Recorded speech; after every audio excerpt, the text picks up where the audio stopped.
Halo sobat pencinta badminton tanah air, kembali lagi dengan orang biasa dan kali ini kita akan bahas informasi dari Japan Open 2025 teman-teman. Nah, seperti yang kita ketahui teman-teman, Japan Open 2025 sudah memasuki hari pertama di babak 32 besar ya.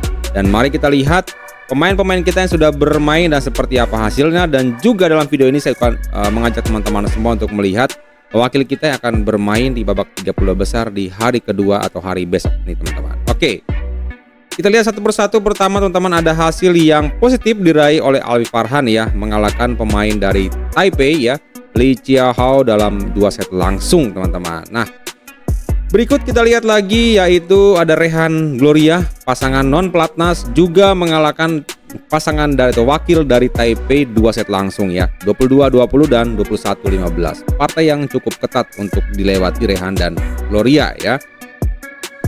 Berikutnya ada lagi Amrinita ya, ganda campuran yang bisa dibilang sedang dalam peningkatan performa. Mereka juga kali ini menyingkirkan pasangan China 2 set langsung ya. Chengxing Zhang Qi ya dikalahkan Amrinita dengan skor 21-10 dan 21-19. Nah, ini kita lihat lagi Jonathan Christie ya, yaitu tunggal putra kita, 1 dari 3 yang kita kirim ya. Mau tidak mau satu harus tersingkir, yaitu Jonathan Christie yang takluk 2 game langsung atas wakil tuan rumah, yaitu 13-21, 12-21 ya. Seperti yang saya bilang di video-video sebelumnya, bahwa ini akan menjadi laga yang sulit dan itu benar terjadi ya. Dan memang harus kita akui Kenta Nishimoto bukanlah pemain yang mudah untuk ditaklukkan. Gak apa-apa Jojo, mudah-mudahan next turnamen lebih baik lagi ya. Berikutnya sayang sekali ya, langkah Jojo yang terhenti ternyata juga diikuti oleh Gregoria Mariska Tunjung. Dan uniknya ini juga ditaklukkan oleh pemain tuan rumah ya, yaitu Riko Gunji ya, dalam pertarungan juga 2 set langsung dengan skor 10-21 dan 12-21 ya.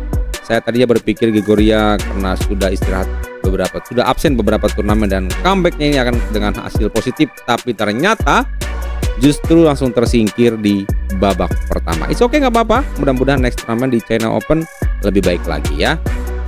Oke, kita bergeser berikutnya. Ini dia seperti yang saya katakan di video-video kemarin ya, bahwa Lani City mungkin tidak atau belum menemukan kesulitan berarti ketika menghadapi pasangan Australia, dan itu benar saja terjadi.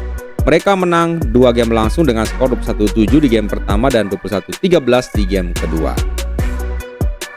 Berikutnya ini dia, sayang sekali ganda putra kita yang turun di hari pertama, yaitu Leo Bagas ya maksudnya ya, harus ditaklukkan pasangan Taipei ya, 2 game langsung 15-21 dan 19-21. Sangat disayangkan ya.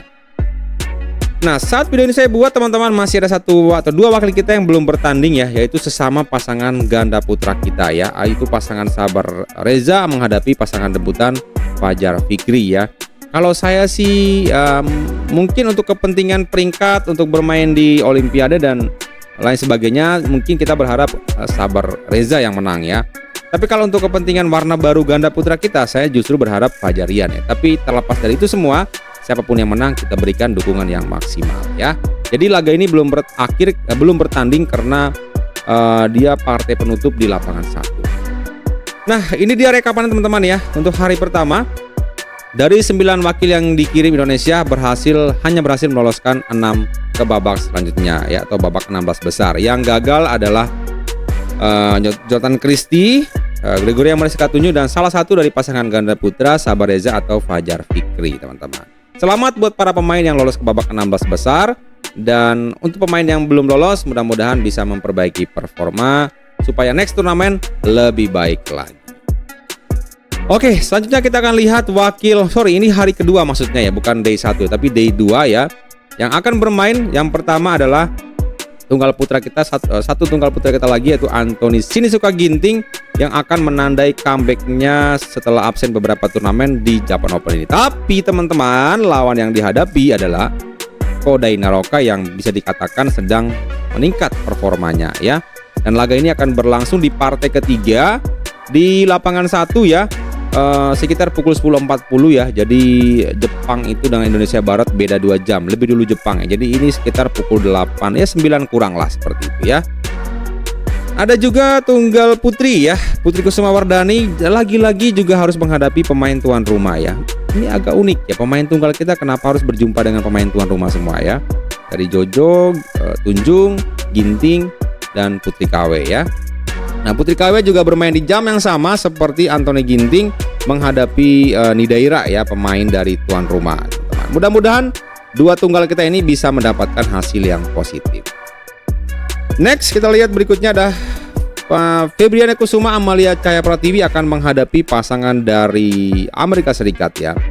Mungkin secara nama badminton ya Amerika memang tidak masuk dalam unggulan, tapi mudah-mudahan Pak Febriana dan atau Ana TV tidak meremehkan itu ya. Jadi tetap fokus bermain maksimal siapapun lawannya, dan saya sebagai admin mungkin memprediksi ya mereka akan menang 2 set langsung. Kalau kalian seperti apa? Ketik di kolom komentar ya. Nah, ada juga lagi ganda campuran yaitu Jafar Hidayatullah dan Jafar Felisa ya. Saya lupa lagi. Felisa ya teman-teman ya.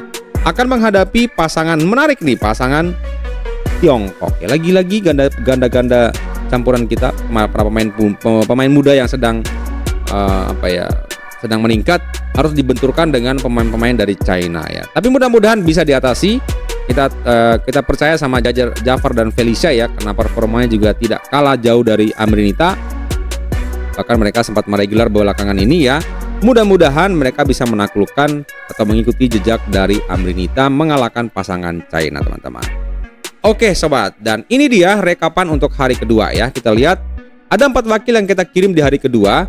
Dan itu adalah 1 dari men single atau tunggal putra, 1 dari tunggal putri, 1 ganda putra, dan 1 ganda campuran. Total ada 4. Dan menurut teman-teman siapakah yang akan lolos ke babak 16 besar? Saya sih berharap semuanya. Tapi inilah hanya sebuah prediksi ya. Jadi silakan teman-teman ketik di kolom komentar kira-kira dari 4 wakil yang kita kirim di hari kedua ini siapa atau pemain mana yang berpeluang paling besar untuk lolos ke babak 16 besar. So teman-teman, mungkin itu saja informasi dari Japan Open 2025 di hari ini ya. Daihatsu Japan Open 2025 hari pertama, dan juga daftar wakil kita yang akan bermain di hari kedua Daihatsu Japan Open 2025. Terima kasih teman-teman sudah menyimak. Mohon maaf jika dalam penyampaian saya adalah kurang berkenan karena teman-teman sedang berada di channel Orang Biasa. Bukan pengamat tapi penikmat badminton. Bye bye.